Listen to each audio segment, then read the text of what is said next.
Hello guys, welcome to my new video, and honestly this is a really exciting one. KYRIAN Resto Shaman. This video is going to be covering my choice. I finally went KYRIAN. I know there's a lot of people who were talking about KYRIAN Resto Shaman. The hype for this build was there for a long time. I made a video before 9.1 was released because in beta KYRIAN was looking to be really strong as well. A lot of people were asking me, why aren't you KYRIAN? And the simple reason was that I was progressing raid bosses and I felt KYRIAN was not good enough in raids, and I waited until I finished raid progression to go KYRIAN. So here we are, and this video is going to be covering my overview of how I felt about KYRIAN playstyle in Mythic Plus, in raids, how good it is in Mythic Plus, how good it is in raids, Soulbinds, Conduits, little tips and tricks. Let's go and get started. So first of all, why play KYRIAN Resto Shaman? This is something that I get asked a lot because a majority of high-end Mythic Plus shamans will be KYRIAN.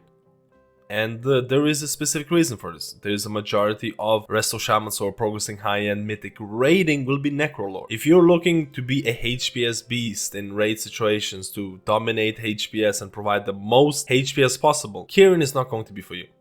The specific reason of why KYRIAN is so strong is DPS, more specifically AoE DPS that Vesper Totem, KYRIAN specific legendary can provide because of the buffs that it received before 9.1 launched. So this build alone, I've been testing it out in Mythic Plus dungeons, I've been testing out in high dungeons, in plus 15s, because you have to remember, I have to grind Renown, and grinding Renown doing Mythic Plus dungeons was one of the best ways for me to do it, besides Torghast. And testing out Mythic Plus dungeons, the DPS is absolutely insane. I think every dungeon that I've done so far, the DPS was between 5 and 6k DPS, depending if you're doing dungeon that has damage amplifiers like, you know, Mr. Tina's Side, Necrotic Wake, or things like Sanguine Death, where you can have a big DPS boost for long periods of the dungeon. So the overall damage of this build is absolutely nuts in Mythic Plus because of how the AoE works. The single target is better with certain conduits like Elysian Dirge. We'll talk about that in the Soulbind and Conduit section of the video. But when you approach raiding, a lot of people, including myself, even before trying it, can tell you, hey,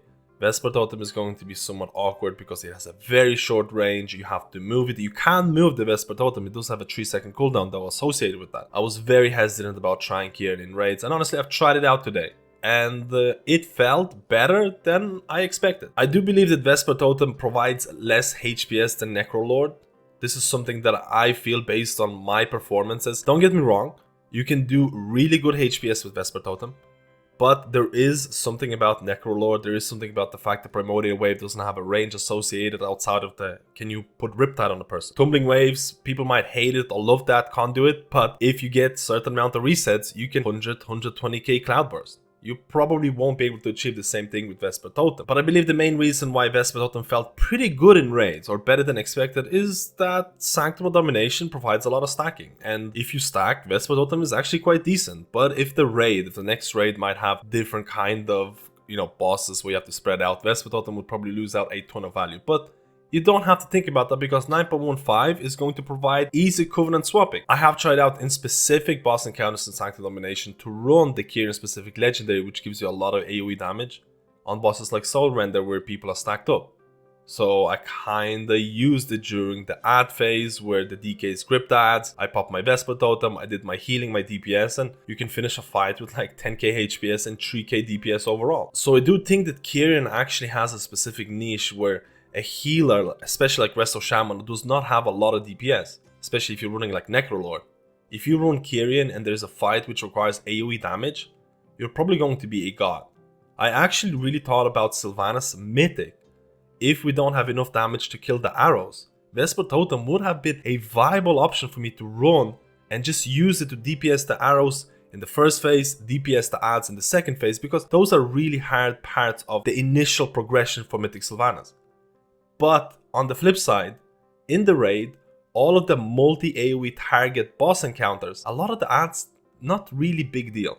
They get nuked down, they're not really the hardest part of the fight, and the extra DPS that you provide might actually be considered more padding than anything else. So I do think there is a thin line between being useful and looking better on the DPS meters. So my personal recommendation for this would be KYRIAN for Mythic Plus, Necrolord for raid, or possibly maybe other Covenant, but I feel Necrolord for raid is a safe option in 9.15 because you'll be able to easily swap. So let's go to the gameplay section. So this is the overview of Vesper Totem and the gameplay and my tips and tricks. Now on the right side you can still see my details are still there from the last night of testing in terms of raid and Mythic Plus. I've tested out the Mythic Plus, the Necrotic Wake run. You can see the damage and the healing that it provides is pretty insane. Again, the healing portion doesn't really matter, but the DPS, you're looking at like 5 to 6k DPS every run if you have with decent gear. Again, I have good gear, I have good conduits, I have good, to some extent, you know, domination shards. So the DPS for me, 5 to 6k is very achievable in a semi-decent poke. From 15s to 20s to higher ups and things like that. And you've probably seen people doing even more damage. So the DPS is out of this world. I have some of the logs for something like Guardians. Again, you can look at the healing logs for this. You can see the healing, the HPS is pretty big. You can see the Vesper Totem doing 5 to 6% of your healing. Keep in mind, every single Covenant ability for Resto Shaman goes into Cloudburst. So when you look at the pure HPS contributions of a certain Covenant ability, you also have to take into account the extra Cloudburst healing that you might get from it. What does Vesper Totem do? If you read Vesper Totem description, you'll notice there is summon a totem at location for 30 seconds. Your next 3 damaging abilities will cause the totem to radiate a certain amount of damage up to 6 enemies, and the same or vice versa. Your next 3 healing spells will also heal up to 6 allies near the totem for a certain amount of healing. Now, this is all great and good, but when combined with again, this is the main reason why you run this KYRIAN specific legendary, or you run this build, because the KYRIAN specific legendary, when 3 charges of Vesper Totem are consumed, Vesper Totem will radiate a 15-yard burst of arcane damage and healing. So all of a sudden, and this is where you'll see the Vesper Totem is going to look for me, you have 3 charges of healing abilities and 3 charges of DPS abilities. Usually, if you pop healing ability, it's just gonna radiate healing and it's all good. You're just healing at that time. If you want to pop a DPS ability, you'll use some DPS abilities. But because of the way that the KYRIAN specific legendary works, you want to activate both of those, because once you have 3 healing abilities, it does this explosion that does damage and healing.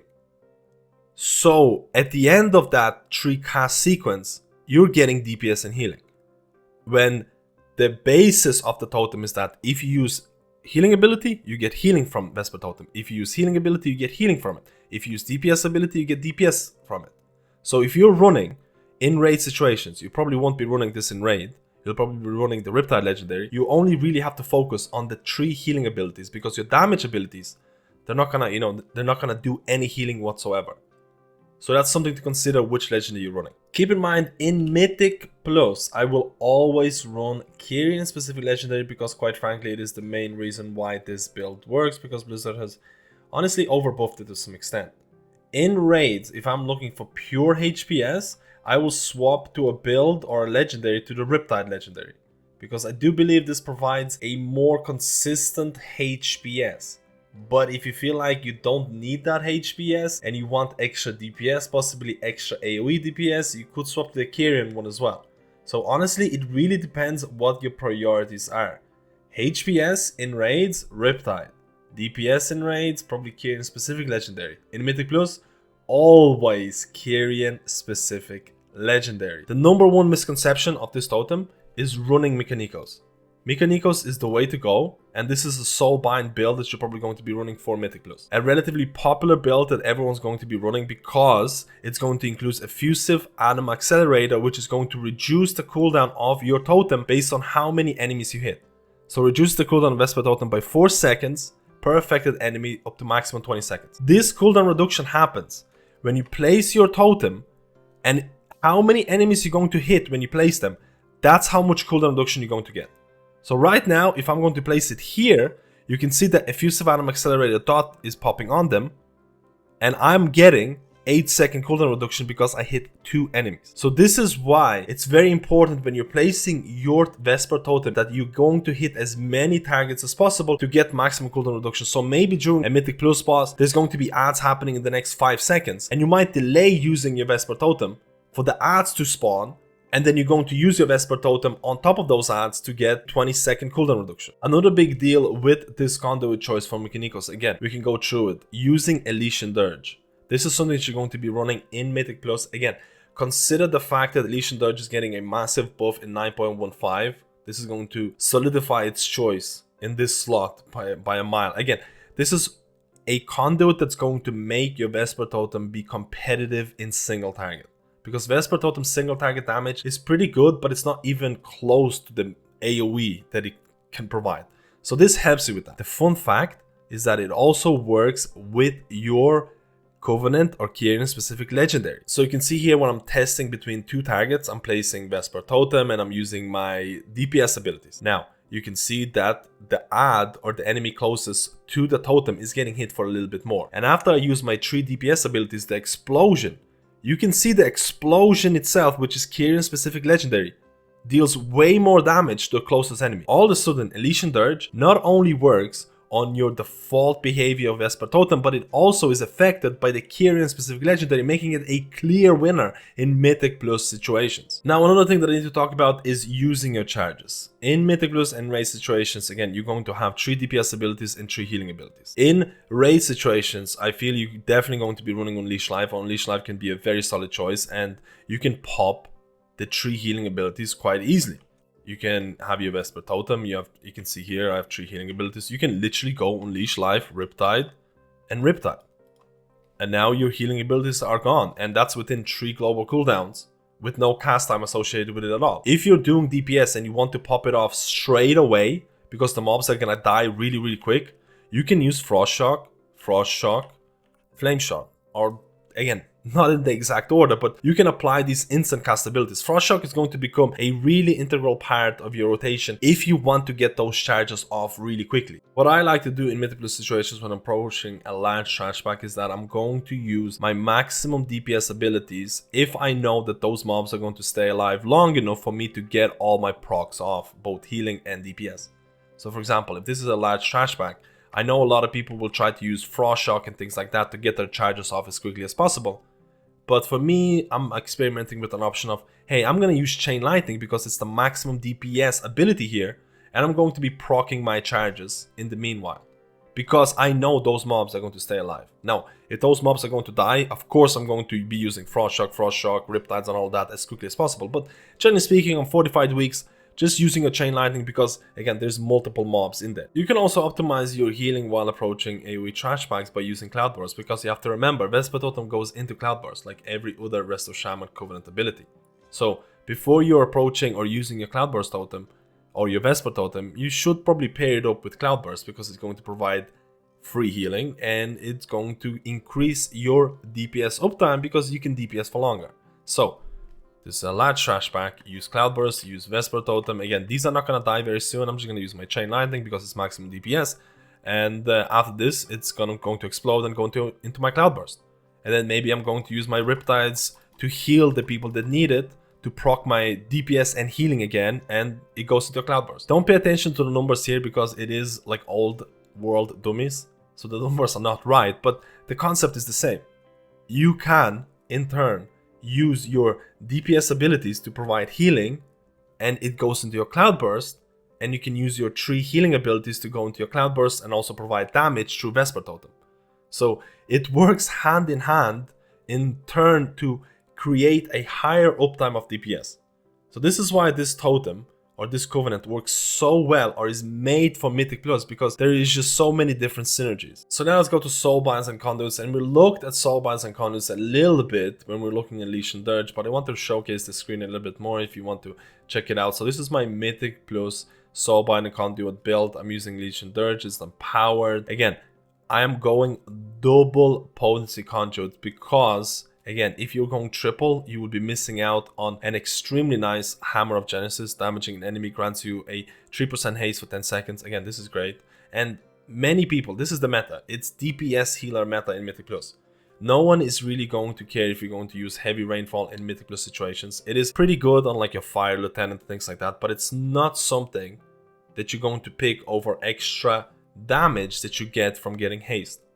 So this is why, like I said this from the very start in 9.1 and things like that, healers are gonna go with choices, legendary choices, conduit choices, soulbind choices. They're going to give you the most damage, and Elysian Dirge is gonna give you damage. You're going to Hammer of Genesis is gonna give you damage. Again, I feel like Swirling Currents is something that you need to pick up because it's the best pure HPS conduit that you can get and it's something that you're probably gonna use no matter what. Then you probably go to Soul Glow. This provides a good amount of damage as well, and of course the Fusive Item Accelerator, absolute must. Now if you swap to Raid, there's going to be a lot different choices, and I think Claire is considerably the best choice in this situation if you're going for like healing and things like that. First of all, your Valiant Strikes is pretty good, your Light of the Path or Light the Path is pretty good in terms of pure HPS, but the main reason you're going here is, again, double potency conduits. You're not going triple potency conduits because you're dropping your Elysian Dirge. Elysian Dirge in terms of pure healing is okay.